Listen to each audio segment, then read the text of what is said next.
abonnés et chers visiteurs, ça fait un bail, mais je suis de retour. Je vous demande pardon pour mon absence. J'avais quelques difficultés techniques, mais par la grâce du Seigneur, nous sommes de retour et l'ordinateur est rétabli. Alors, je résume mes séries sur les poèmes acrostiches. Aujourd'hui avec le psaume 111. Et souvenez-vous que vous pouvez vous procurer mes livres sur Amazon, Barnes & Noble, Chapters. Vous pouvez, et chaque livre que vous avez me soutient dans tous ces projets que je fais. Et peut-être m'évitera d'être très loin de vous si j'ai un ordinateur plus performant. Donc, pour les amoureux de la poésie, pour ceux qui aiment les poèmes acrostiches, procurez-vous mes livres. Ils sont encore moins chers que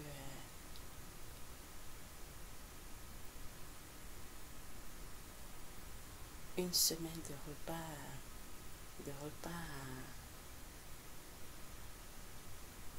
à McDonald's. Donc procurez-vous une copie de mes livres ou plusieurs copies. Laissez votre entourage le savoir. Recommandez-les à vos étudiants si vous êtes des professeurs de littérature. Et si vous enseignez l'anglais, considérez les utiliser comme outils d'enseignement.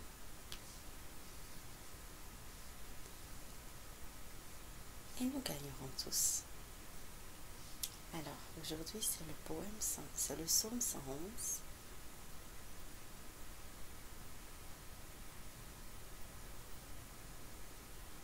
J'utilise la Bible de Jérusalem. Et vous savez, dans la Bible de Jérusalem, le nom du Seigneur est écrit. Et je vous dis souvent que dans les Écritures de l'Ancien Testament, le nom du Seigneur n'était pas mentionné. Au contraire, tout le monde disait Adonai. Et même jusqu'à aujourd'hui, lorsque vous allez dans les synagogues, ce qui est souvent écrit, c'est Hachem. Donc, le nom Y-A-H-V-E, accent grave, n'est souvent pas prononcé. Et parfois, vous verrez même que dans certaines traditions, ils écrivent le nom Y, ils mettent des points, et à la fin, vous voyez le nom E accent grave. Par respect pour notre Seigneur. Alors on y va. Et c'est le style acrostiche en utilisant l'alphabet hébreu. Et si vous ne savez pas c'est quoi un poème acrostiche, allez chercher plus loin et vous verrez que je vous donne un exemple de c'est quoi un poème acrostiche.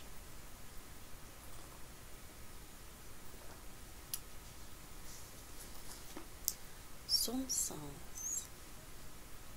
Éloge des œuvres divines.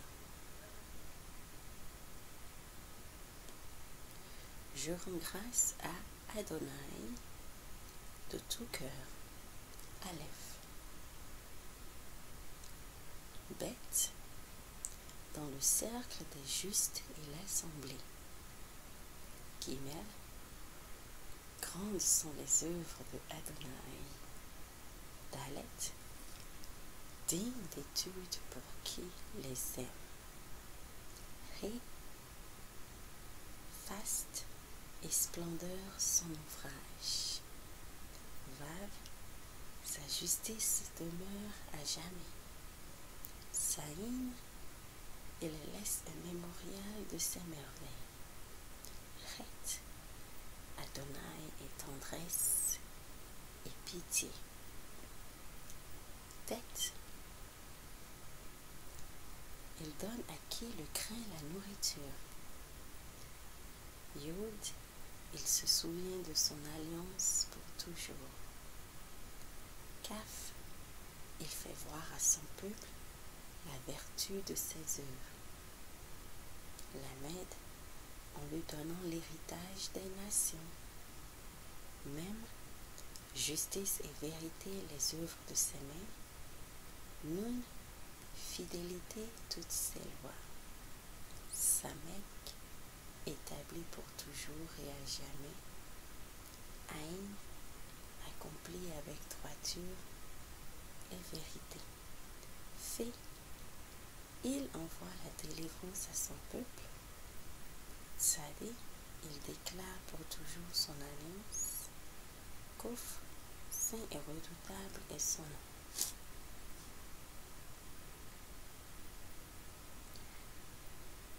Resh, principe du savoir, la crainte de Adonai.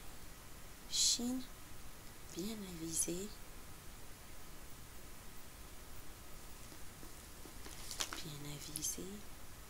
tout ce qui s'y tient.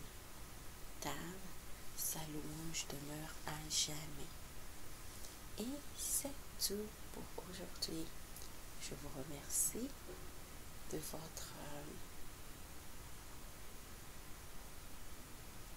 vos visites. Je vous remercie pour tous ceux qui sont abonnés et qui prennent le temps, qui désirent apprendre la poésie acrostique. Et n'oubliez pas, vous pouvez avoir mes livres aussi sur Kobo. Vous pouvez les avoir sur... peu importe où vous êtes, il y a un marché digital. Et si vous n'êtes pas sûr, regardez dans la section où je décris tout. Vous verrez les liens qui vous permettront d'y accéder. À la prochaine. Et priez pour moi.